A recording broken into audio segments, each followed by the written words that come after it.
Purihin ang Panginoon at naunahan natin ang ulan. Salamat at ang ulan ay pabugso-bugso lamang. At tayo po ay binigyan ng pagkakataon ng Panginoon na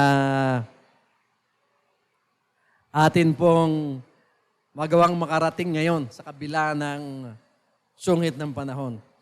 Alam niyo po, ako ay natutuwa dahil ang ating pong kongregasyon ay meron tayong isang reputasyon. Pag mainit ang panahon, marami tayo. Pero ngayon, malamig ang panahon at maulan, marami pa rin tayo. Palakpakan po natin ang Panginoon. Sana sa lahat ng panahon ay lagi tayong may panahon sa ating Panginoon. Sa umagang ito mga kapatid ay isang karangalan para sa atin na muling makapakinggan ng salita ng ating Panginoon. Ang hari ng mga hari, ang salita ng Diyos na lumikha sa atin. At alam niyo kung wala yung salita ng Panginoon, wala tayong lahat. Sapagkat katulad po ng sinasabi mga kapatid sa Juan, in the beginning was the Word, and the Word was with God, and the Word was God. And then sa verse 14 ang sabi, and then the Word became flesh.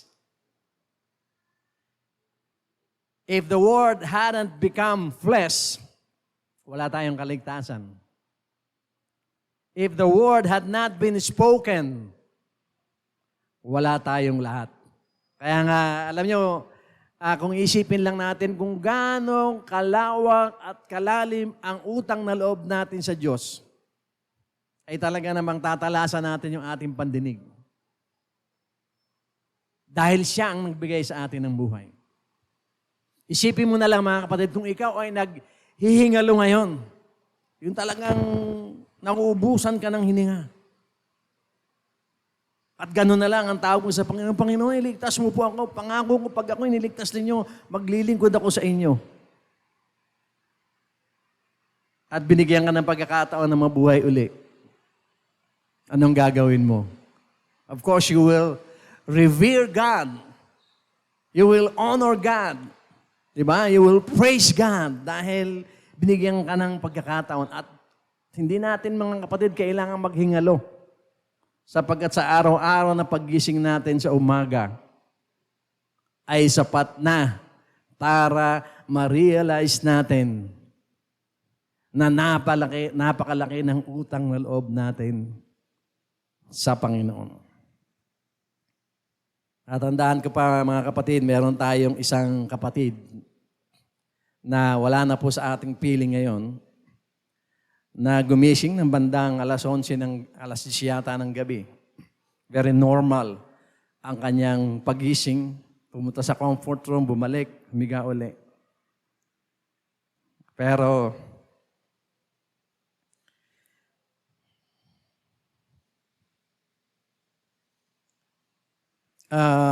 hindi na po nagising.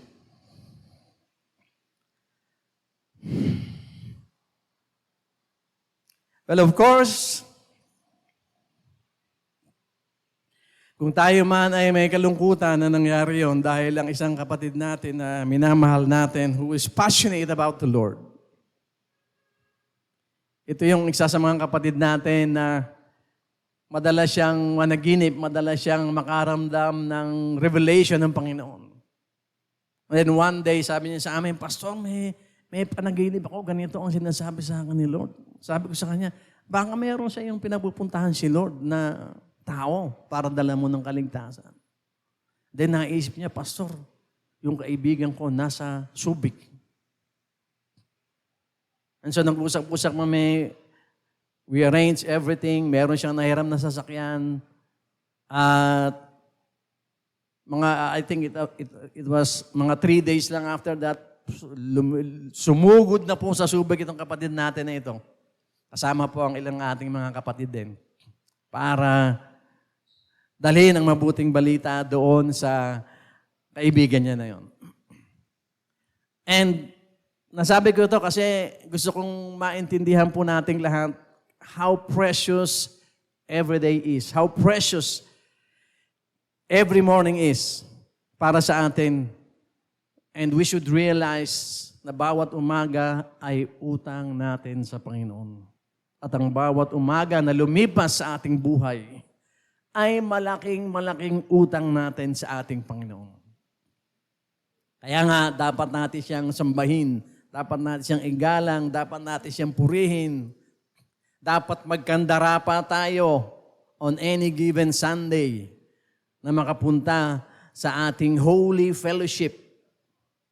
Dahil yun ang gusto ng Diyos na nagbibigay sa atin ng himala every morning of our lives. Kaya nga mga kapatid, ihanda po natin ang ating mga puso at ating isipan, ating pandinig. Pagtutuloy po tayo sa ating series na mga lalaki at babae ng Biblia. Kapag sinabi ko pa lamang po yung series title natin, ibig sabihin kinakausap tayong lahat ng Panginoon. Di po ba? Very evident po yun. And napakarami pong mga babae at lalaki sa Biblia na ating pong pupuntahan at kikilalanin at titignan kung ano yung mensahe ng Panginoon sa atin, sa kanila. Tayo po ay nasa part 9 na, pero mukhang tinitignan ko, mukhang aabot tayo ng hanggang part 25. Kasi maganda po yung tinitignan natin yung mga karakter sa Bible because we know by faith na sila ay nabuhay noon. At kung yung kasaysayan nila ang titignan natin at ang aral ng kasaysayan ng buhay nila ang ating pong susundin at pupulutan ng aral, mas madali itong maunawaan natin, mas madali natin maunawaan ang salita ng Diyos because whatever the Word is telling us today has already happened before. Nangyari na. Duplicate na lang natin, gagayahin na lamang natin. Ipakita na sa atin ng Panginoon na tayo bilang mga anak niya ay pwede tayong maging mabuhay ng banal because others have done so in the past. Characters in the Bible who have weaknesses, characters in the Bible who have strengths, characters in the Bible who had been changed by God. At ngayong umaga, isa pong karakter sa Bible ang pupuntahan naman natin na nakakahanga po yung ginawang pagbabago sa kanya ng Panginoon. At ito po ay si Josue, si Joshua. Kung natatandaan nyo, itong si Josue ay kanang kamay po ni Moises. At nung si Moises po ay nasa tamang edad na, while he was still very strong, si Moises ang sabi ng Panginoon, umakyat ka sa isang bundok, ipapakita ko sa iyo ang lupang pangako. Pero hindi ka pwedeng pumasok doon sa lupang pangako dahil meron ka nagawang kasalanan sa akin. And so, tinanaw ni Moises ang lupang pangako, the land of milk and honey. Napakaganda. At sabi ni Lord, nakita mo na, ngayon mamamatay ka na. Namatay na siya. At pumalit sa kanya yung kanyang sidekick na si Josue. At nung sinabi ng Panginoon kay Josue, ikaw na ngayon ang mangunguna sa bayan ng Israel. Nanginig po si Josue. Nangatal sa takot. Maaaring itong si Josue ay may stage fright. Maaaring itong si Josue ay merong problem when it comes to social interaction. Maaaring itong si Josue ay sobra talagang mahiyain. He is a good follower, no doubt about that. But sometimes good followers tend to just follow. At kapag sila ay binibigyan na ng responsibilidad na manguna, hindi po sila sanay doon. At itong si Josue, kung sinabi ng Panginoon, ikaw na magiging leader ng Israel, ikaw na ngayon na magiging general ng aking hukbo, natakot po siya at nanginig. Ito po yung ating topic ngayon, si Josue. At ito pong si Josue, yung siya ay nahimasmasan na, dahil sabi siya ngayon ng Panginoon, huwag kang matakot, huwag kang mangatal. For I am with you. Take courage, sabi ng Panginoon. And then when he finally came around, nung naisip-isip niya na, kasama ko nga naman ng Diyos, baka akong matatakot. Ito, he began leading the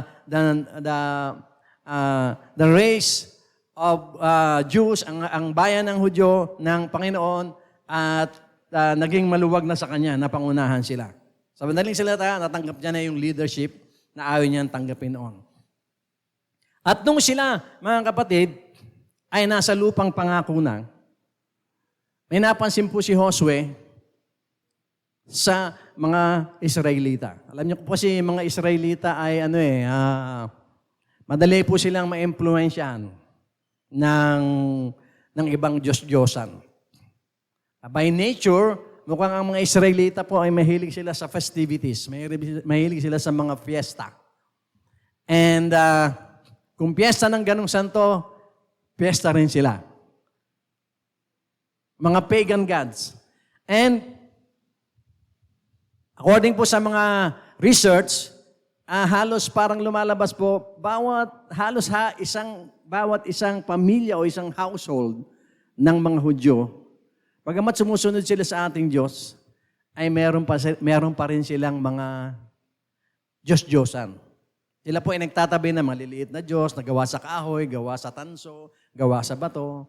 Yung mga Diyos-Diyosan na kapag masakit ang tiyan mo, ito yung Diyos na dadasalan mo. Ganon. Kapag gusto mong yumaman ka, ito ang Diyos na dadasalan mo. Ganon po ang mga Israelita. Kaya ang Diyos ay naiinis po sa kanila, but at the same time, mahal na din sila ng Panginoon. And nung sila ay nakalabas na ng Egypt, nakarating na sila sa lupang pangako, nakatawid na rin sila sa Red Sea, nakatawid na sila sa Ilog Jordan, ay sabi ng Panginoon, it's time na pasukin nyo na, mangalat na kayo sa lupang pangako. Pero may problema. Ang mga Israelita nga ay sumasamba sa mga Diyos-Diyosan.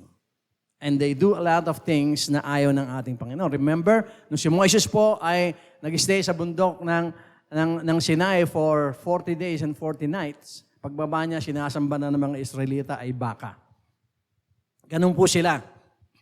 Parang siguro kung isipin natin ngayon, tayo, kung ako nakita ko ang miracle ni Lord, ba't pa ako sasamba sa iba? Di ba? Ganun na iniisip natin ba? Nakita mo na yung mga milagro nila. Tinawid nga kami ni Lord sa dagat. Tinawid pa kami sa Ilog Jordan. Yung dagat hinate, yung Ilog Jordan na pababang ganun, tinigil ni Lord yung agos ng tubig, naipon ng tubig doon. Grabing miracle yun, nakatawid sila. Bakit pa ako magkakaroon ng ibang Diyos-Diyosan? Kung tayo po ang tatanungin. But for some reasons, hindi natin maintindihan kung bakit ang Israel ay kapag nalingat lamang ng konti, samba na naman ng samba sa Diyos-Diyosan. And so, nung sila po ay nakatawid na ng Ilog Jordan, and they are about to conquer the Promised Land, ay tinipon po ni Josue ang buong bansa ng Israel at kinausap at may sinabi ang Panginoon kay Josue na sabihin niya sa mga Israelita. Kung ikaw ang Diyos, eto yung mga tao na tinawid mo na ng ilog. They are about to conquer the land that you are giving them. Pero may nakakita kang mali sa kanila. So ang gagawin mo, mimitingin mo muna yung buong tao, and then sasabihin mo kung ano yung problema nila, para pagpasok natin dun sa bansa na to, ay hindi tayo ma-impluwensyahan ng mga Diyos-Diyosan dito. Kasi bukod sa Diyos-Diyosan dun sa kabila ng Ilog Euphrates, papasok pa sila sa isang lugar na marami rin Diyos-Diyosan. At yun ang kinababahala ng Diyos sa kanila. At ganito po ang nangyari. Tinipon ni Josue ang lahat ng lahi ng Israel sa lugar na Shechem at tinawag niya ang mga tagapamahala, mga pinuno, mga hukom at mga opisyal ng Israel at lumapit sila sa presensya ng Diyos. Ganun po ang nangyari. And then, the purpose of that meeting ay para po ipaalala sa kanila ang mabubuting ginawa ng Diyos at mga himala na ginawa ng Diyos sa kanilang buhay. Inisa-isa po ni Josue sa kanila. Una, pinaalala po sa kanila ni Josue na sila ay inalis na sa bayan ng mga Diyos-Diyosan. Paano po nangyari? Nung tinawag ng Panginoon si Abraham, umalis si Abraham mula sa Ur, kasama ang kanyang tatay na si Teran at yung kanyang kapatid na si Nahor. Umalis po sila from Iraq.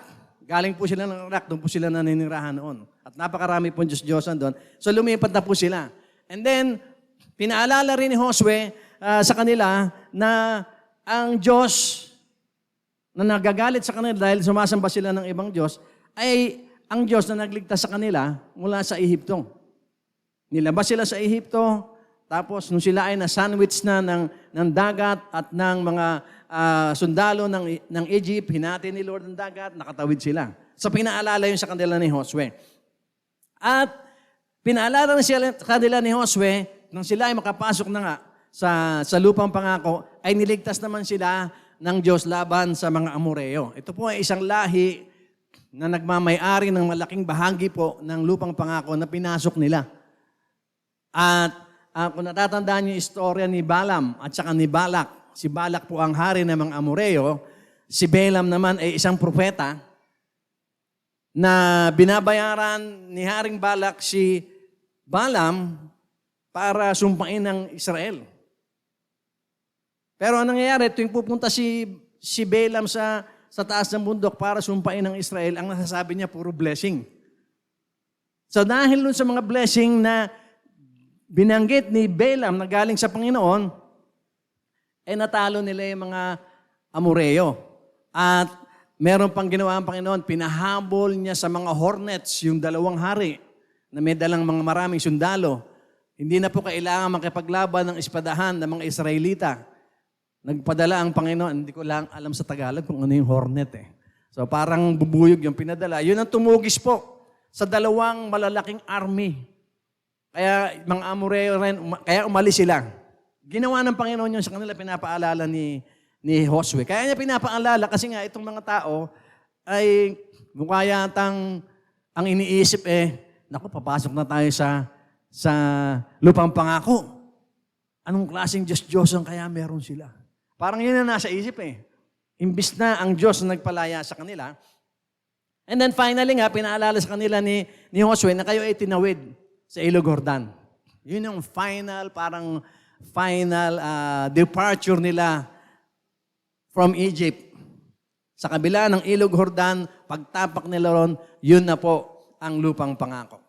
And so lahat ito ay pinaalala ni Josue para ang mga Israelita ay magpasya. Kasi all the time mula sa Egypt and 40 years in the desert, dala-dala nila yung indecisiveness nila bilang isang bansa. Hindi sila desidido. Susundin ba nila si Lord o susundin namin itong mga Diyos-Diyosan ng ibang bansa? Ganun sila Parang sa lahi ng Israelita, napakahirap sa kanila na iwanan yung kanila mga Diyos-Diyosan. Not only the material idols, kung hindi pati yung masamang espiritu na kasama nito. Hindi nila maiwanan yun, nahihirapan sila. And that's why, pinaipon sila ni Lord kay Josue para, kumbaga, ligligin sila ni Lord to shake them up. Para sila ay finally mag-decide na nasa lupang pangako na tayo. Huwag na tayong sasamba sa mga Diyos-Diyosan. At gusto ng Diyos, sa pamamagitan ni Josue, na sila ay magdesisyon. Kaya po ang message natin ngayong umaga, ang title po, Josue at ang kanyang dakilang kapasyahan. Joshua and his great decision. Of course, ang Joshua tinutukoy po natin ito is the Joshua of the Bible. The first Joshua that we ever knew through the Word of God. At ganito po ang nangyari.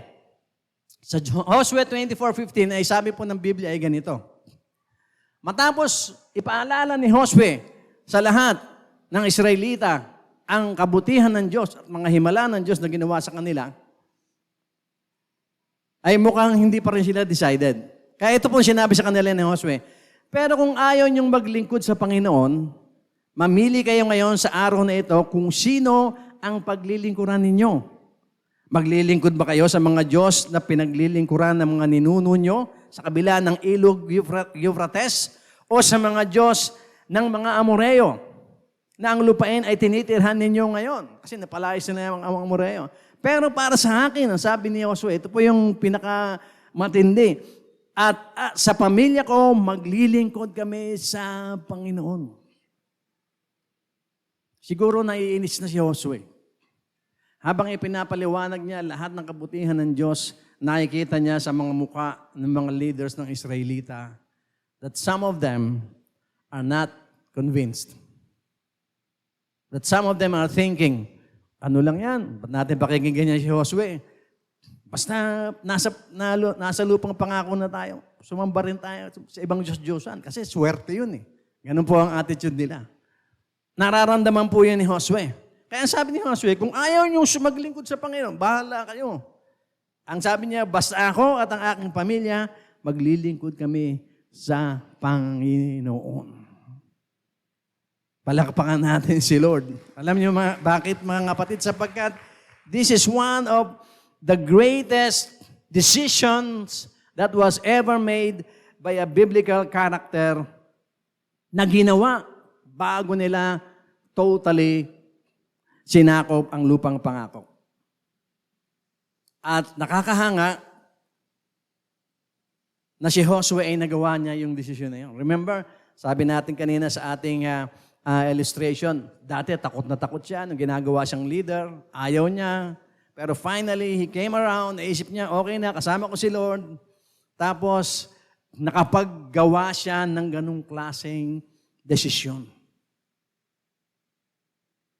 Isang masasabi nating duwag na nilalang, ngayon naman ay napakatapang. Sabi niya, as for me and my family, we will serve the Lord.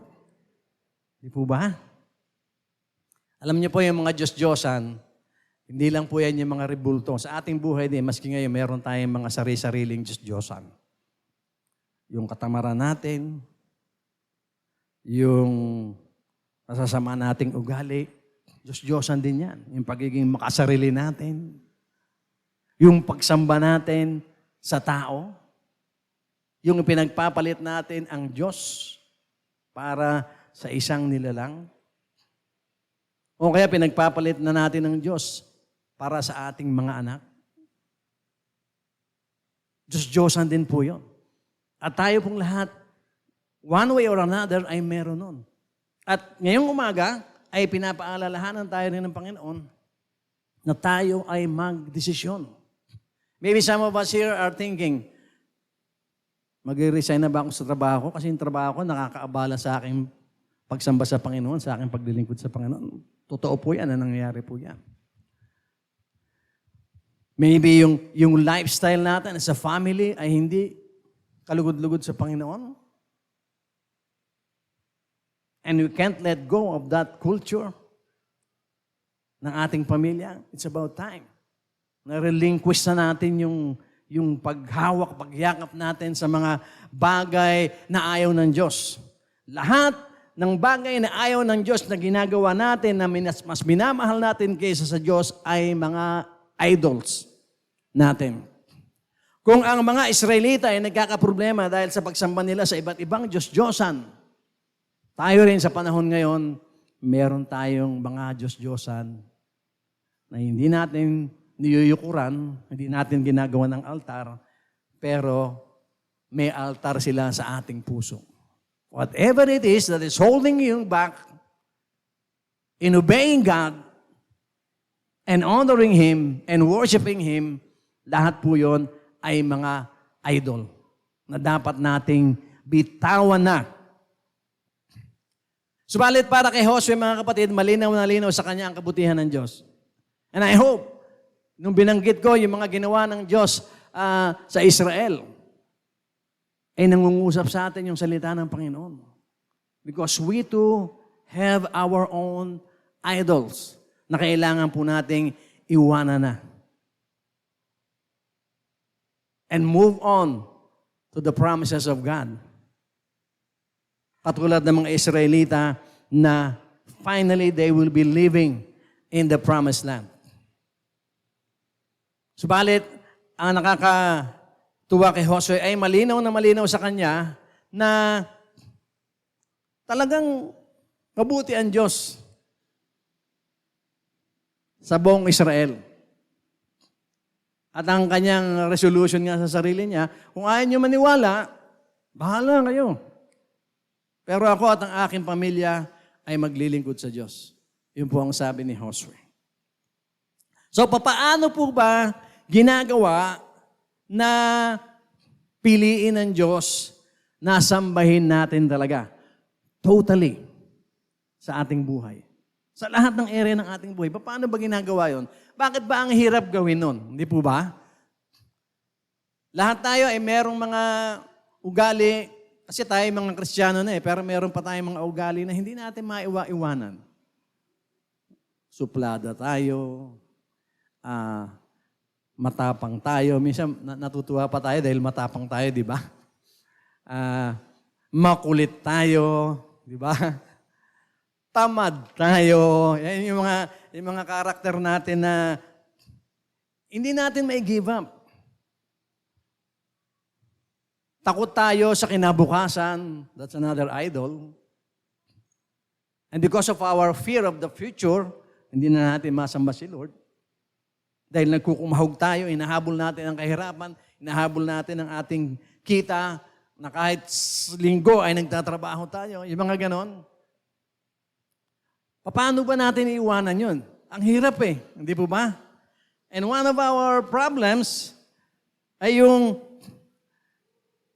na hindi natin maiwanan ay yung makarating na maaga every Sunday. Marami po sa atin ganun ang problema. Dumadating tayo, halos nangangalahati na yung ating worship. That's another idol na dapat nating iwan. So paano ba natin yung maiiwanan? Ano po ba ang sikreto? Ano po ba ang lihim ni Josue at nagawa niyang magdesisyon ng ganon? Tayo po mga kapatid, ano po ba sa buhay natin ngayon ang dapat na nating desisyonan? Right at this very moment. Simula ngayon Sunday, hindi ko na gagawin ito. Meron po tayo niyan. So, how are we able to do that? So, tignan po natin si Josue. Ano po ba yung ginawa niya? At siya ay nakapagdesisyon ng ganon. At nawa, paglabas po natin ng bulwagang ito, we have already made some decisions. Na may mga idols tayo. Idlets, malilit na idols na bibitawan na po natin. Unang-una po, makikita po natin sa takbo ng kasaysayan, ang isa sa dahilan kung bakit si Josue ay nakapagdesisyon na ang kanyang pamilya at siya ay susunod na sa Panginoon, ay sa pamamagitan ng paggalang niya at paglilingkod sa Panginoon. Sabi po sa Josue 24:14 ay ganito, kaya ngayon, igalang nyo ang Panginoon at paglingkuran na ng may katapatan, itakwilan ninyo ang mga Diyos-Diyosang sinasamba noon ng mga ninuno nyo sa kabila ng ilog ng Euphrates at sa Ehipto, at maglingkod kayo sa Panginoon.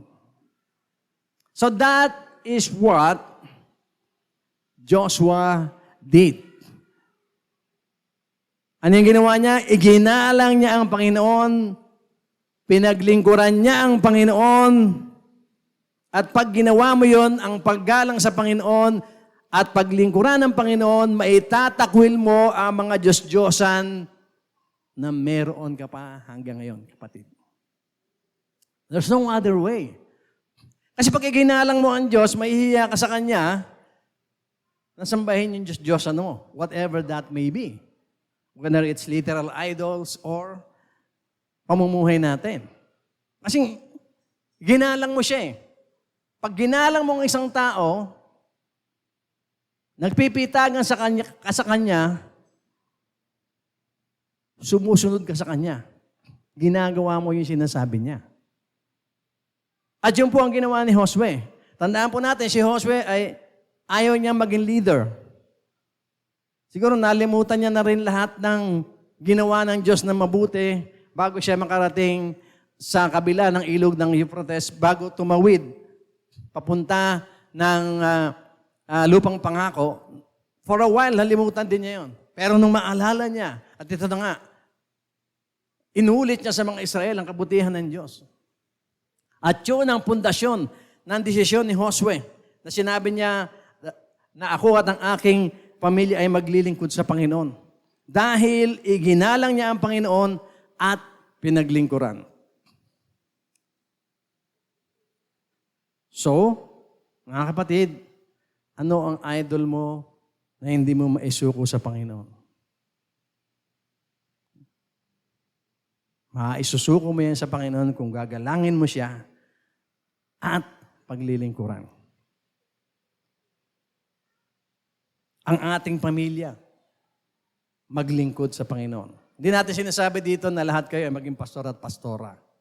Ang sinasabi lang dito ng banal na kasulatan, yung buhay natin, ipaglingkod natin sa Panginoon. Nang walang bahid ng anumang pagsamba sa Diyos-Diyosan, whether literal or otherwise. So yun ang unang sikreto ni Josue. Para makasunod siya sa Diyos at ang kanyang pamilya, iginalang niya ang Panginoon at pinaglingkuran. And at this point, nang binabasa natin, nakapaglingkod na si Josue sa Panginoon ng mahaba-habang panahon talaga. Alam niyo kasi yung paglilingkod sa Panginoon, whether it's the life of the family or certain particular ministries, alam mo, ikaw ay magulang, i-encourage mo yung mga anak mo na maglingkod sa Panginoon to different ministries of the church. Kasi yung pag may ministry sa church, ang tingin po ng iba dyan, ganito parang nag-aaksaya lang ng panahon ng anak ko sa church. Di po ba? Ang hindi naiintindihan ng mga magulang at ng ibang tao, na yung paglilingkod ng kanilang anak sa ministries, sa paglilingkod ng Diyos nila sa ministries nila para sa Panginoon, isa itong lihim parang yung mga anak ay sumunod sa Diyos. At pag ang anak ninyo ay naglilingkod sa ministry o kayo ay naglilingkod sa ministry, ano meron kayo sa Diyos? Ginagalang nyo si Lord. Dahil nagpapagamit ka kay Lord. Hindi po ba? Sometimes nalilimutan na natin yung utang na loob natin sa Panginoon . Ayaw ko maglingkod kay Lord. Hello? Wala ka bang utang na loob kay Lord? Hindi ko po kayo sinisingil ng utang na loob nyo kay Lord. Si Lord po ang naniningil sa ating lahat. Kaya po ako, dumating ako sa point sa aking buhay, ayaw ko po ng ministry. Ako po ay lahat na lang ng tao sa church na nagsasabi sa akin, Brother Mike, mag-pray ka. Brother Mike, gawin mo ito. Laging sinasabi ko, darating tayo dyan. Darating tayo dyan. Kasi umiiwas din ako . Ang totoo, natatakot po ako. Kaya kung makikita niyo ako noon, yung mga unang panalangin ko po doon sa dating church sa pinanggalingan ko, marami pong pagkakataon habang nanalangin ako, umiyak ako. Sa takot. Minsan nag-lead ako ng prayer ng mga men's group. 3 sentence pa lang na nasabi ko. Umiyak na ako, hindi na ako makapagsalita. Buti na lang yung isang kapatid, pinick up. Pinick up nila. And dumating ako sa point, ayoko nang tumanggi. Maglilingkod na ako kay Lord whether I am prepared or not. Kasi ako ay matatakotin po sa tao, mahihain ako. I have this leadership in me na hindi ko rin mailabas-labas dahil natatakot nga ako sa mga tao. And then finally I decided, maglilingkod ako together with my family. Pangarap ko po noon dahil nakikita ko yung mga pamilya na pupunta sa church. Sabi ko, gusto ko rin yung pamilya ko. Kapag dumating yung panahon, maliit pa yung anak kong babae noon si Leica, 6 years old. At pag nagkaanak pa ako, ayan nga si Miko, gusto ko lahat kami naglilingkod sa Panginoon. Para hindi na kami makalayo kay Lord. Kasi once na isinadlak mo ang pamilya mo sa paglilingkod, darating ang point, kahit ayaw mo na maglingkod, kahit napapagod ka na, kahit burned out ka na, hindi ka na makakaatras. Kasi inilubog mo na sa kabanalan at kapangyarihan at pag-ibig ng Diyos ang iyong pamilya. Amen? Balakpakan po natin ang Panginoon. At ito po si Josue. Ganito rin po siya. At tayo pong lahat ay ini-invite kayo ni Josue na yung desisyon na ginawa niya ay gawin din natin. Na ang kanyang pamilya at siya ay maglilingkod sa Panginoon. Maybe some of us have been thinking, medyo kulang yata ang paglilingkod ko kay Lord. Tinatawag ka ng Panginoon. Hindi po madali maglingkod sa Panginoon, sabihin ko na po sa inyo. But, dahil sa laki ng utang na loob natin sa Panginoon, lahat ng hirap sa ministry, sa paglilingkod, pagbabago ng ating sarili, ay baliwala po yun. Kung ikukumpara natin sa kapangyarihan ng Diyos. At ginawa ng Diyos at ginawa ng ating Panginoon doon sa krus. Ang laki ng utang na loob natin sa Panginoon, mga kapatid. No wonder, every Sunday, may communion tayo. Ang ibig sabihin ng communion is staying in touch. Staying connected. That's why every Sunday ginagawa natin ito. Dahil gusto ng Panginoon na yung isip natin, yung puso natin, matandaan natin na si Kristo ay namatay para sa atin. Ang ating Panginoong Kristo ay gumawa ng maraming bagay na mabuti sa atin, including our birth in this world. At ang Diyos Ama ay maraming ginagawang miracle sa atin. And on a daily basis, every morning when we wake up, kumilos ang Diyos sa buhay natin. Kaya kung tutusin kung isipin natin mga kapatid, kaya lang talagang may weakness tayo, wala tayong dahilan para hindi sumunod sa Diyos, gumalang sa Diyos, much less stay with the Lord. Di po ba? Manatili tayo sa Kanya. So kung isipin pa natin kung paano ginawa ni Josue yung paggalang ay sa pamamagitan ng kanyang paninindigan. Sabi niya, paninindigan ko, susunod na ako kay Lord. Gagalangin ko na siya. Kailangan po nating manindigan. At magagawa po natin ito kung kikilalanin natin ang mga himalang ginawa ng Diyos sa ating buhay. Remember kung anong ginawa sa buhay mo ni Lord. At dahil doon, magkakaroon po tayo ng paninindigan sa tulong at tiwala natin sa Diyos. Wag po tayong magtiwala sa ating sarili. And after that, paglingkuran po natin ang Diyos. Sumulong tayo sa paglilingkod at huwag matakot. Alalahanin mo na ang mga tagumpay na ginawa sa iyo ng Diyos at ang katotohanan na makakagawa pa siya ng ibang tagumpay at himala sa buhay mo ay tandaan mo. So, serve Him. Paglingkuran mo siya. Kung yon ay ang paglilingkod mo sa Kanya ay ang pagbabago mo, so be it. That is your ministry to the Lord, yung pagbabago mo. At kung ma-overcome mo na yan, gusto pong gumawa ng ibang ministry, mag-involve sa ibang ministry, involve yourself. Later on, we will be going out to win souls. Lahat tayo ay sinasabihan ng Panginoon, sa paglilingkod mo sa akin, magdala ka ng ibang kaluluwa. Di po ba? Why? Lord, bakit mo naman ako utusan na magdala ng ibang kaluluwa? Sabihin sa Lord, ikaw nga niligtas ko eh. Bakit hindi mo tulungan ng iba na maligtas? Bakit Lord? Kasi may responsibility ka sa akin. Bakit ako may responsibilidad sa iyo, Lord? Kasi may utang na loob ka sa akin. Siguro sabi ni Lord, naiintindihan mo na ba? Ganun ka, minsan yung bungo natin, tayong lahat. Minsan ang kapal Kinakatok ni Lord Nahihirapan si Lord Ginawa ni Josue yun, yung maglingkod sa Panginoon at manindigan na gumalang sa ating Panginoon. Kasi when you honor God, pag may pinagawa siya, gagawin mo.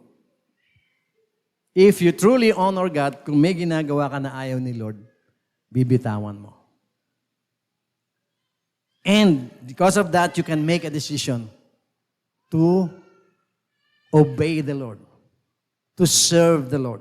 Pangalawang bagay po na ginawa ni Josue para siya ay magkaroon ng dakilang desisyon niya, ay ito po, itinapon niya ang kanyang nakaraan.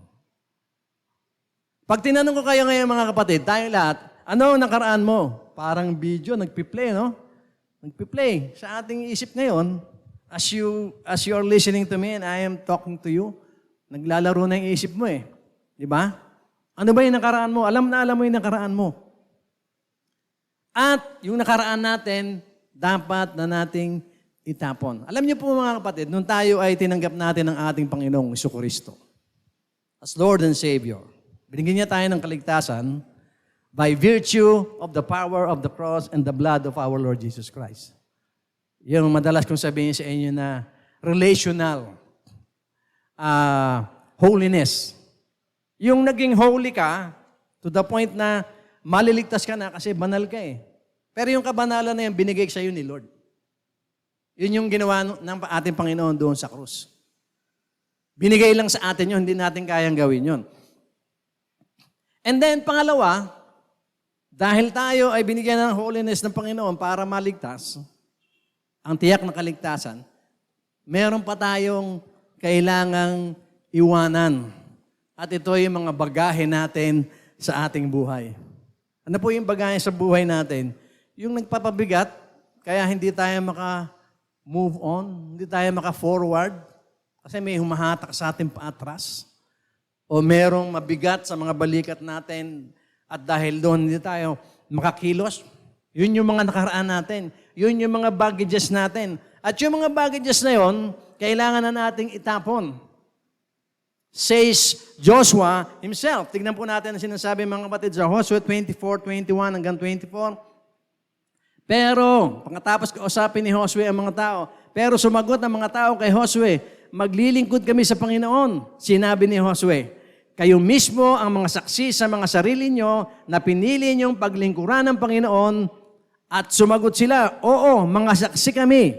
Pagkatapos sinabi ni Josue, kung ganoon, itakwil nyo na ang mga Diyosan ninyo at paglingkuran ninyo ng buong puso ang Panginoon, ang Diyos ng Israel. Sumagot ang mga tao, paglilingkuran namin ng Panginoon, naming Diyos, at susundin namin ang mga utos niya. At sabi dun sa verse 22, itatakwil na nila ang kanilang mga Diyos-Diyosan. That is verse 23. Nanggaling mismo sa labi ng mga Israel. Because they understood na hindi sila makapaglilingkod sa Panginoon unless itapon nila yung kanilang nakaraan. At sila ay nakapagdesisyon. Katulad din ni Josue.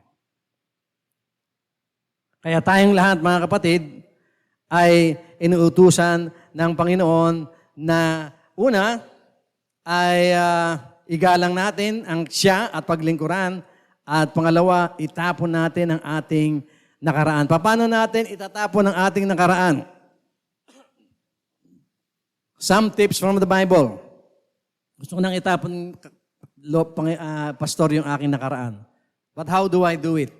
Sabi po ng banal na kasulatan, panindigan mo ang iyong pagiging mapalad. Tignan mo yung katabi mo. Sabihin mo, mapalad ka ba? Sino rito ang mapalad? Taas ang kamay. Praise God. Parang kalahati lang. Alam nyo ba na pag ikaw ay na kay Kristo ay mapalad ka talaga? Kaya lang hindi natin ito kiniklaim. Bakit po? Sabi po sa Juan 20:29, sinabi ni Jesus sa kanya, naniniwala ka ba dahil nakita mo ako? Nalimutan ko na yung kung sino yung kausap niya rito. Mapalad ang mga naniniwala kahit hindi nila ako nakita. Di ba tinanggap mo si Jesus Christ as your Lord and Savior? Tanong ko, nakita mo na ba siya? Hindi naman eh. But you believed anyway. At tandaan mo na mapalad ka dahil naniniwala ka sa Kanya kahit hindi mo siya nakikita. Panindigan mo yon. Nang sa ganon, mga kapatid, ikaw ay maitapon mo yung iyong nakaraan. Kasi mapalad ka na nga eh. May salvation ka na nga eh. Kaya lang meron ka pang baggages. Itapon mo ngayon yung baggages na yun. Sabi pa po sa susunod ay, una, sinasabi sa atin para tayo mga kapatid ay maitapon natin ang ating nakaraan, panindigan ang iyong pagiging mapalad. Kasi mapalad ka mga kapatid, mapalad tayong lahat. Pangalawa ay sundin natin ang mga utos ng Diyos. Mapalad ka, sundin mo ang utos ng Diyos para may takwil mo yung nakaraan. Kasi kapag tinakwil po natin yung nakaraan, tapos hindi tayo susunod sa Panginoon, susundan tayo ng ating nakaraan.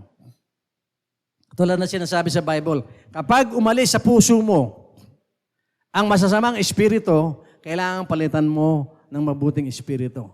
Kasi pag hindi mo pinalitan yun ng mabuting espiritu, babalik yung demonyito na nanggaling sa puso mo. Pag nakita niya, malinis ang puso ng taong ito pero walang laman. Magsasama pa siya ng 7 demonyo. Your situation will be even worse than before. So kailangan, sundin mo ang utos ng Diyos.